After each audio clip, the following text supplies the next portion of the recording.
And a big g'day to everybody up there at Kerang. Today at the workshop, Graeme Anderson here, Climate Specialist with Agriculture Victoria in Geelong. I'm really sorry I can't be there in person today. I'm just down in East Gippsland instead, but I have put together a few slides which is hopefully going to make a bit of sense about the weather and seasons in your district. So I'd just like to point out our seasonal risk team. Some of you might know some of the products. We've got the Break newsletter Dale Gray puts together and soil moisture probe stuff that Dale Boyd does.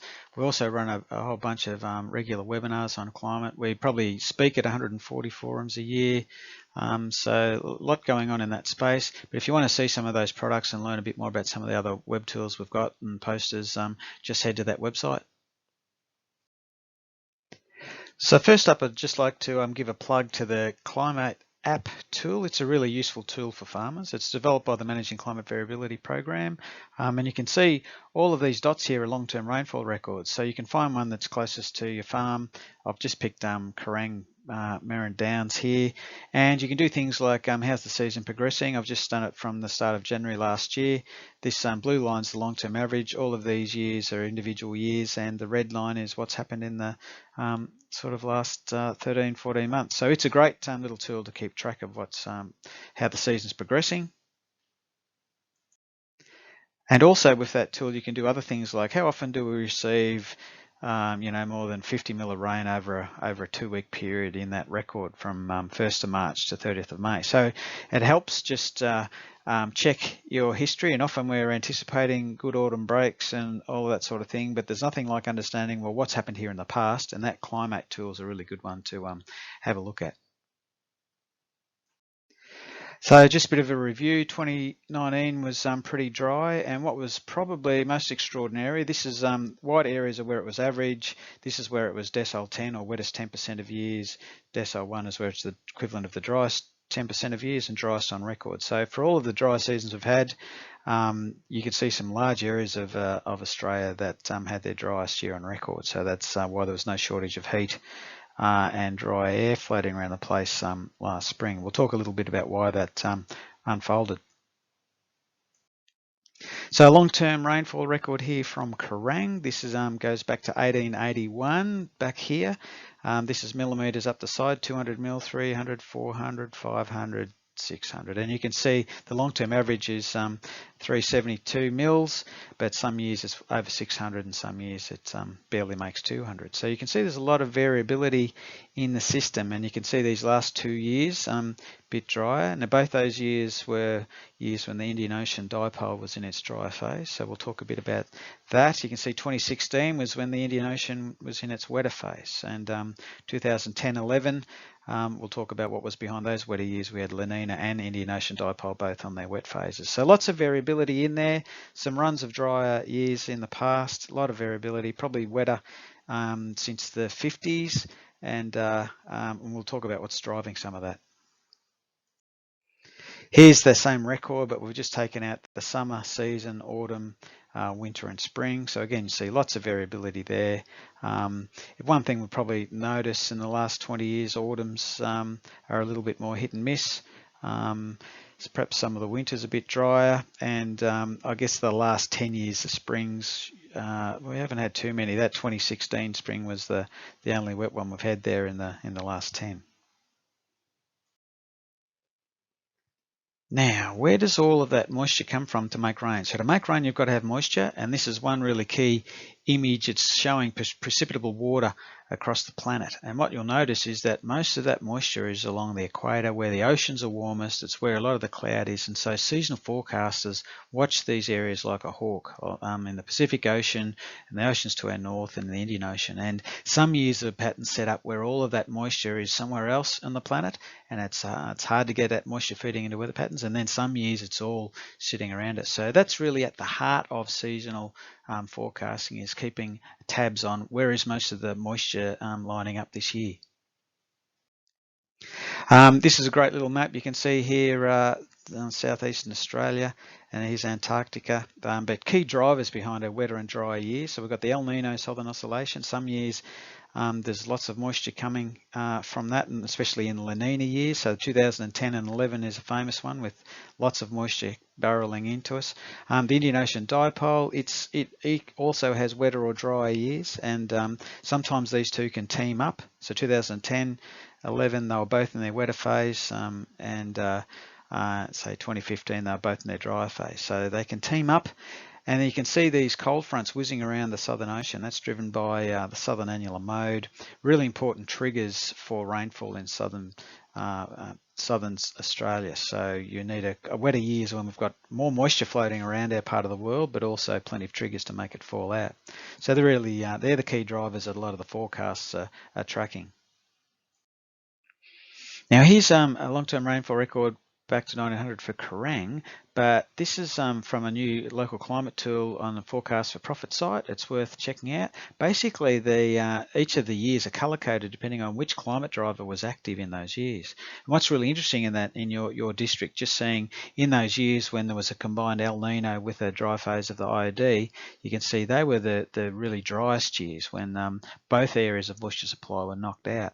And you can see in years when the moisture supply was coming well from IOD negative in 2016 or the 2010 La Nina and IOD negative, they're those wetter years. And of course those last 2 years, the positive IODs when it's dry, you can see those two there. But a really good site to go and check out just to see how these things affect you in the past. And basically what seasonal forecasts are made of when you're trying to predict the future is what each of these drivers are up to in the months ahead. Yeah, so a key question is, well, how do these climate drivers affect our upper catchments, which are pretty important for irrigators? So when we head up at look at the Midda River in the upper catchments, and we're looking at that sort of August and November flows in catchments, and then we're looking at what's happened in the past when there's been El Nino years. Normally you expect a third of years to be in the red dry, a third are average, and a third are wetter. But you can really see how El Nino's doubles the chance of those low runoff years. And the same when the IOD is in its dry phase. And those higher runoff years increase chance of then when we've got either a La Nina happening or the Indian Ocean Dipole in its wetter phase dragging in extra moisture. So there's probably an amplified influence of those climate drivers on your catchment. So that's why they're worth paying attention to. So there's a bit going on in the forecasting world. I'm just going to share a few products here, and this is about understanding seasonal forecasts. And there's a forewarned farm product which is working on better products for farmers. Now I'll just talk about a little bit about interpreting seasonal forecasts. So here's the bureaus, and they've put out their now multi-week and seasonal forecast, which looks at, say, the next 3 months. And here and you'll see some of these maps. So we'll just talk a little bit about making sure we're understanding forecasts. So here's an example of the current forecast that the Bureau's got for the next 3 months, from March to May.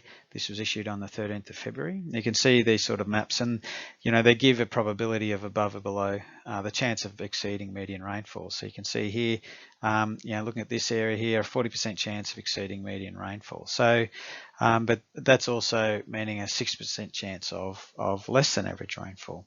But there's a little bit more devil in the details. So basically the same data runs. So imagine that if they've run the forecast, they've looked at sea surface temperatures and where the cloud is, and they've run the models for the next 3 months. And out of 100 model runs, this is sort of what's happening.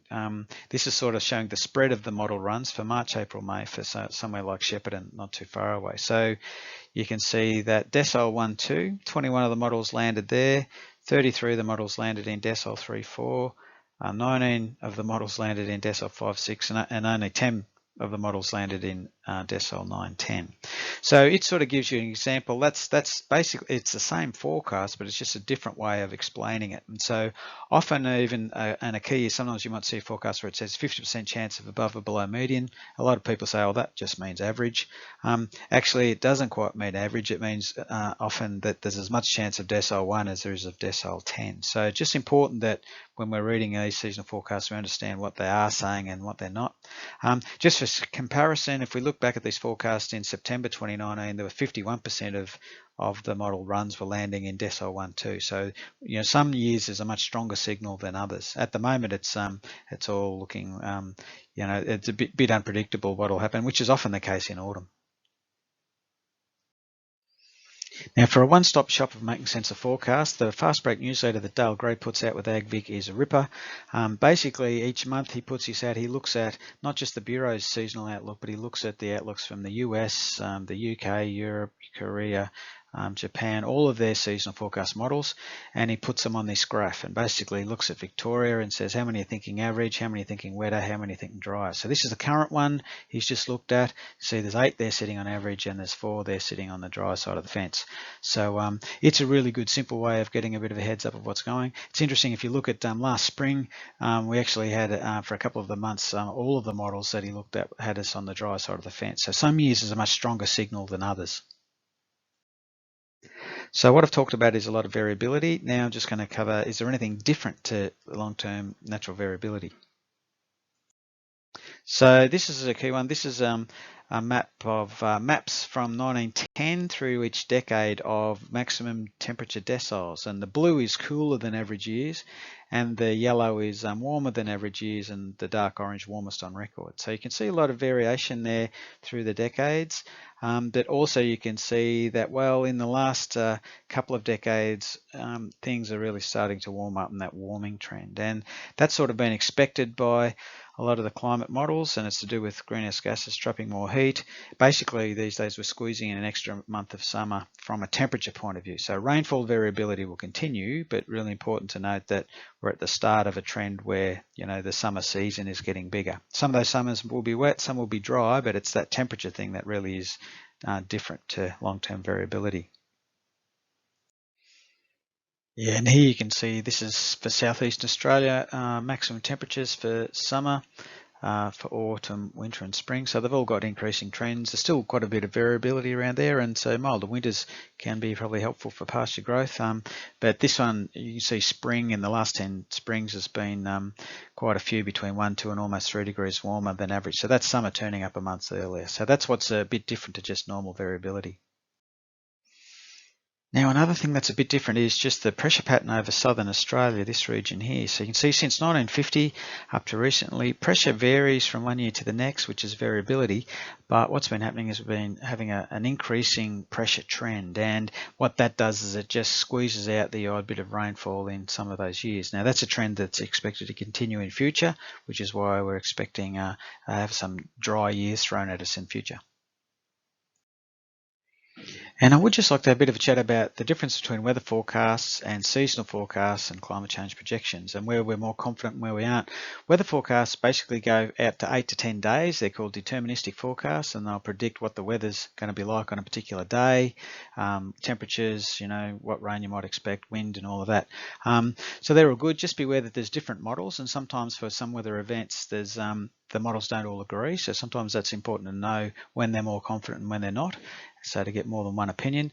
Also know that while they can forecast thunderstormy weather on a particular day, they've got no idea where actual individual storm cells might start. That only happens an hour or two before. So you know, sometimes with our rainfall we can get a lot in those thunderstorm events, but they're not quite as predictable a few days out.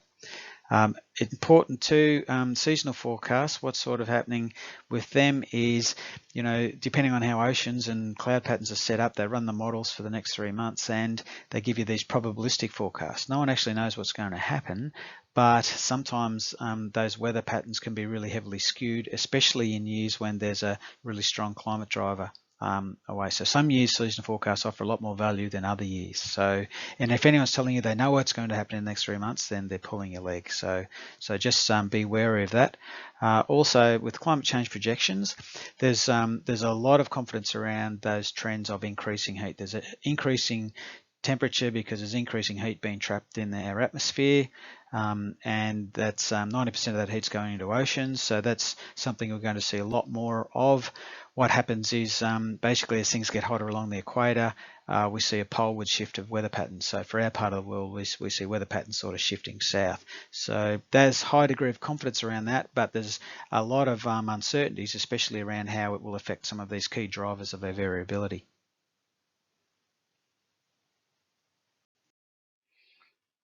I'll also just point out too, there's this website, there's some good local climate guides that the Bureau of Meteorology just put out. They're little 4-page fact sheets on looking at weather in the last 30 years. So there's some I'd recommend them to have a look at, just to look at some of the local trends.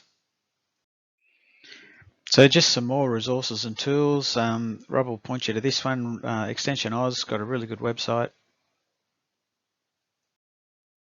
And you'll see lots of stuff there, like the weekly irrigation requirements, all that stuff. You're probably already getting that, but just making sure you know about it. They're really good resources.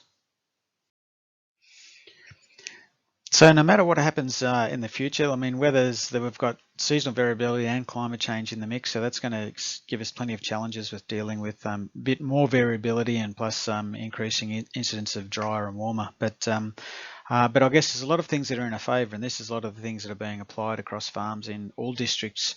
And we've got modern tech, R&D, genetics, innovations, all things that can really help us do things more efficiently and do them better than we have before. Also, there's been a heck of a lot of great work on improved on-farm and regional infrastructure around, water and fodder and how we better deal with that increasing variability. So there's plenty more we'll be needing to do there. There's a lot of work we've got to do on biosecurity, and really important because that work enables us to keep access to global export markets. And while they're growing, the biosecurity is a really key platform for keeping them open. This is probably a really important one though, with the business volatility from year to year. It's not just the weather, but also with market volatility, that has a really big impact on businesses. So getting good skills and financial skills around how you handle that variability is really important. And often some of the most valuable things that are done on farms for setting them up for longer term future is around what happens in the good years and what you invest in that actually helps you ride out the tougher years better. A lot of great work happening with farm planning and setting up the health of our farms a lot better. And the important thing, which is why you're there today, is learning, sharing information with other people. Make sure you're tapping into good knowledge and turning up workshops like that. And they're all the things that help you make sense of a changing world and confidence to invest and make you better off in future. Anyway, I hope that has been useful. If you need any more information, just drop us an email or head to the website, and all the best for the rest of your workshop.